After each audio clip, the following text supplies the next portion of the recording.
I have a few questions for the press, for the president, and for you.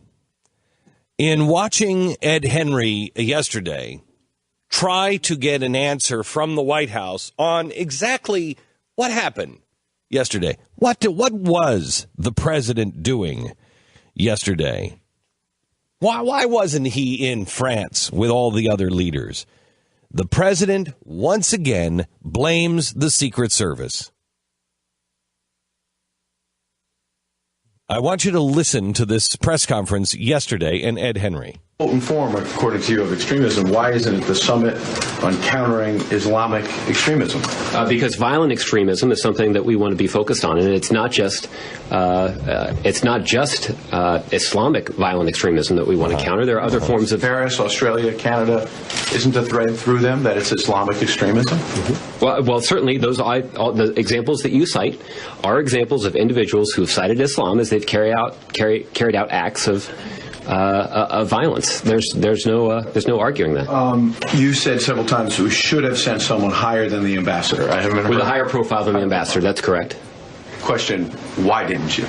Well, Ed, I've sort of tried to describe to you exactly the situation here. That we're talking about a march that came together with essentially 36 hours notice, and a march that occurred outdoors with an obviously very large number of people who participated. We are mindful anytime the president goes to a public place, or the vice president for that matter, that we don't want to, or at least we want to try to mitigate the impact that the security precautions would have on those who are participating in this public event. And there's no doubt that had the president or vice president on this very short time frame gone to participate in this event that took place outdoors with more than 1 million people in attendance, that it would have significantly impacted the ability of those who are attending the march to participate in the way that they did yesterday. Everyone in this room acknowledges the president's safety is of utmost. It's not an issue at all. Of course his security is important, and you don't want to detract from the event. How do you explain then that the Israeli Prime Minister, Benjamin Netanyahu, he made it there? He's a huge target, obviously, unfortunately. Well, I will allow the Israelis to discuss what security precautions they had in place. Dozens of leaders from countries that are very important. They're not America, but very important. I'm not suggesting that they aren't at all. Ed, you should talk to them about the security precautions they have in place. You've been to enough. Look, you have been to enough events where the president is attending a conference or a summit with other world leaders, and I think that you have seen firsthand that the security precautions that are in place for the president of the United States, this has been true of previous presidents too, are sometimes more onerous than the precautions that are put in place for other world leaders. And the Mandela funeral, there were dozens and dozens of leaders. The American security might be more, but it comes up in short notice. Unfortunately, Mandela dies, and you wanted to be there. You made it. Well, how did that come together? The difference with President Mandela is that there had been discussions that have been ongoing for, frankly, a number of years about the ceremony that would take place in the event of his death. And so there was a much clearer, that's right, but there was a much clearer a plan that was already in place that could be followed for executing that event on a short time frame. There obviously was nothing in place because I don't think anybody contemplated the kind of attack that we saw in Paris. Once you said the president personally wishes he would have liked to have gone, why didn't he? What was he doing on Sunday? We haven't gotten an accounting of what the president did Sunday. Yeah, I haven't spoken to the president about what he did yesterday. So. You obviously prepared for this, and you've said many times, the most transparent administration. What was the president doing? I guess I prepared for a lot of questions today, but I'd not prepared. But couldn't see that one coming. Couldn't see that one. I want to go through the start at the beginning. I want to take this piece by piece. I want you to listen to what he just said. I wanted to play it all out so you could really hear it. And now let me take it apart piece by piece. Play it again from the beginning. Potent form, according to you, of extremism. Why isn't it the summit on countering Islamic extremism? Stop. Here's the president. He has now come out and he put a kibosh on this extremist summit until this happened. And then he said, I've got to do this extremist summit. But it's not an Islamic extremist summit. It's on violent extremism. Okay? It's on violent extremism. So are we focusing now on Islamic extremism? Because violent extremism is something that we want to be focused on, and it's not just it's not just Islamic violent extremism that we want to counter. There are other forms of Paris, Australia. I'd like to know what other form. Please let it play out. Australia, Canada, isn't a thread through them that it's Islamic extremism? Well, certainly all the examples that you cite are examples of individuals who have cited Islam as they've carried out acts of violence. Okay, got it. All right. So you've cited, how many did he say? 5? You've cited 5 different extremist activities, things that the world is very aware of. You can say Indonesian, you know exactly what you're talking about. You can say the violent extremism in Syria, and you know exactly what he's talking about. You can say the violent extremist in France, and you know what he's talking about. Canada, you know what he's talking about. Islamic extremism. Everybody in the whole world knows about that. Could you please name other violent extremist moments that the world would know about? Things that you think are equal to those events? Can you give me any examples? I can give you 2. I can give you 2. Ferguson.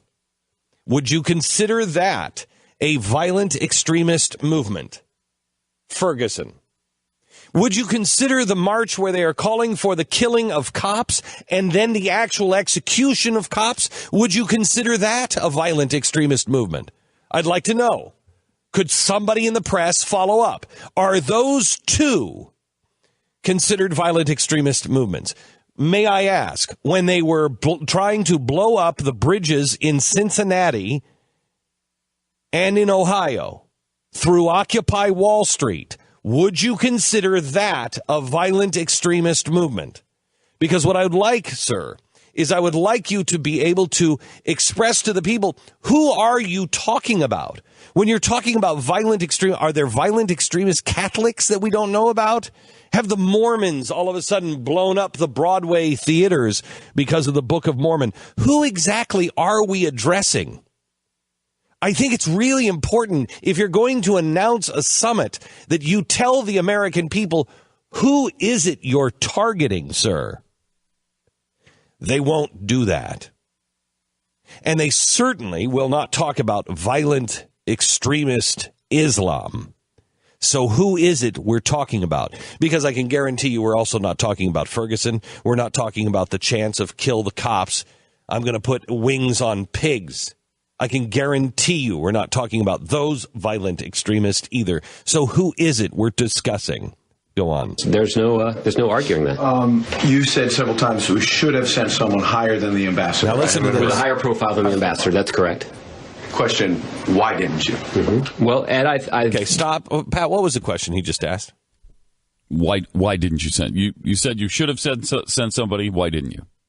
Okay, so could you explain that question to me, Stu? They sent someone, and they're looking for someone with a higher profile. And the question was, what reason did you have for not sending someone with a higher profile? Okay, does that mean the president, or does that just mean anybody with a higher profile? It's someone of a higher profile than the ambassador. The ambassador. Anybody with a higher profile than the ambassador. I want you to listen how he answered the question. Sort of tried to describe to you exactly the situation here, that we're talking about a march that came together with essentially 36 hours notice. Okay, stop for a second. I just want you to know the United States of America is not able to respond within a 36-hour window. To send someone to a march. Right. It's not. We're not talking about landing jets or flying. We know we couldn't do that in Benghazi. We know we couldn't, in a 15-hour period, fly a jet off the side of an aircraft carrier and take care of some militants. But now we're not even able to put a person, not the president, a person on the ground for a march within a 36-hour window. That's how meaninless our security and our capabilities really are now. Within 36 hours, we cannot. We're the country that put a man on the moon within a decade when everyone said we couldn't do it. We can't put a man on the streets of Paris within 36 hours.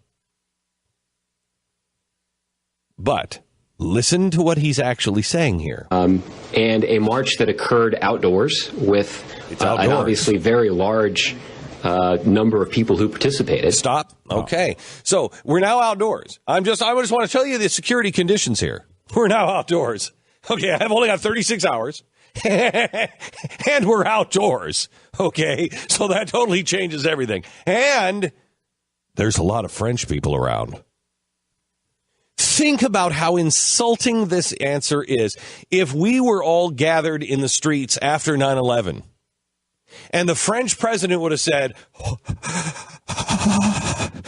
it was only a 36-hour window, and I didn't know if we could send anybody because it was outdoors, and there was a lot of Americans on the streets. Imagine how insulted we would have been. Are we all terrorists? That's what our White House just said to France. We don't know who the terrorists are. There are 1 million people out on the streets. There's a lot of people, and we were outdoors. You have 40 world leaders. What do you think? They all showed up with mall cops?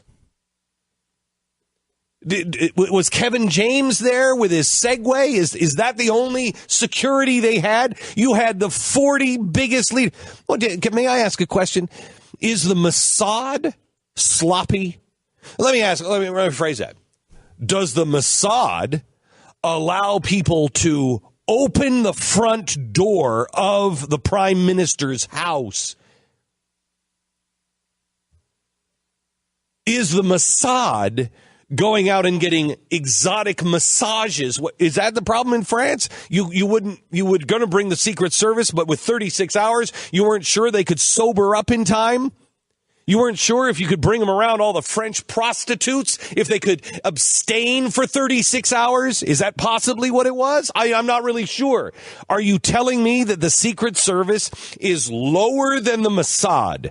Are you telling me that the Russians take their leaders' safety less serious than we do? But wait, he goes on.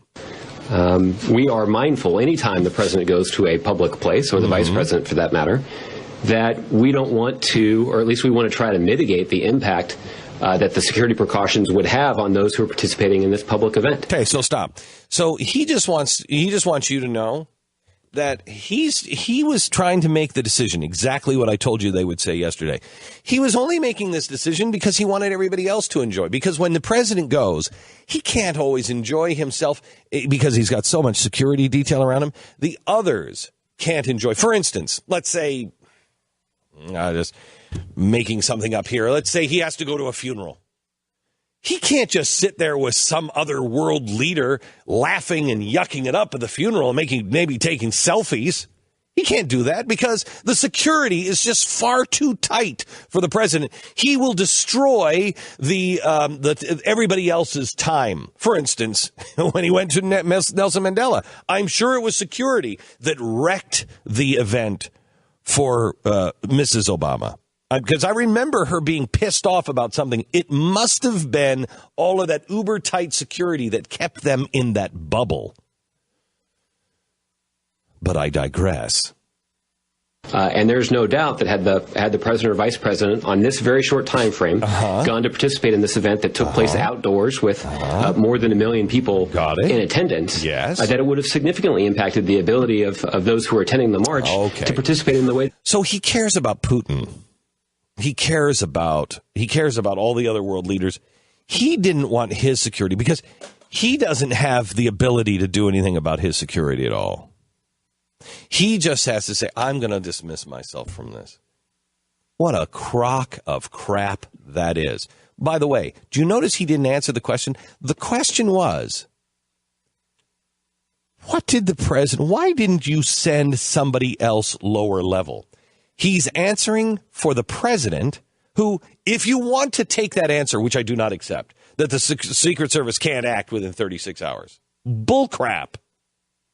If you want to accept that answer, that they can't act within 36 hours, the French people are all insane and terrorists, and he was just trying to not wreck everybody else's experience. The vice president does not have presidential security. The vice president's security is lower. And by the way, that wasn't even the question. Why didn't you send someone above an ambassador? That means Harry Reid. Harry Reid doesn't have that security. That means John Boehner. That means anybody anyone? Could you have sent anyone besides the ambassador? He didn't answer the question. Oh, but it gets so much worse. They did yesterday. Everyone in this room would acknowledge the president's safety is of utmost. It's not an issue at all. Of course his security is important, and you don't want to detract from the event. How do you explain then that the Israeli Prime Minister, Benjamin Netanyahu, he made it there? He's a huge target, obviously, unfortunately. Well, I will allow the Israelis to discuss what security precautions they had in place. Again, I just have to go back to how insulting is this? That their leaders don't count as much, that they don't take their leaders' security seriously like we take our leadership security seriously. We, of course, do. Again, nobody is going to go across the White House lawn and open up the front door and actually get inside of the White House with a gun. That's not going to happen with us. That might happen with some shoddy security for some of these other worthless countries, but not the United States of America. Dozens of leaders from countries that are very important. They're not America, but very important. How did they make it there? How did they make it there? Ed, you should talk to them about the security precautions they have in place. You've been to enough. Look, Right, because he's been to enough things and he's seen the presidential security, and the security is out of the president's control. He has absolutely no control of this whatsoever. He can't just say, damn it, I'm going. He can't do that. He's the most powerful man in the world, but he certainly can't do that. Not with a 36-hour time window, I'll tell you that right now. By the way, there is one more thing that we'll get to. I have to take a break, but there is one more thing that we have to get to. And that is the question, what did the president do?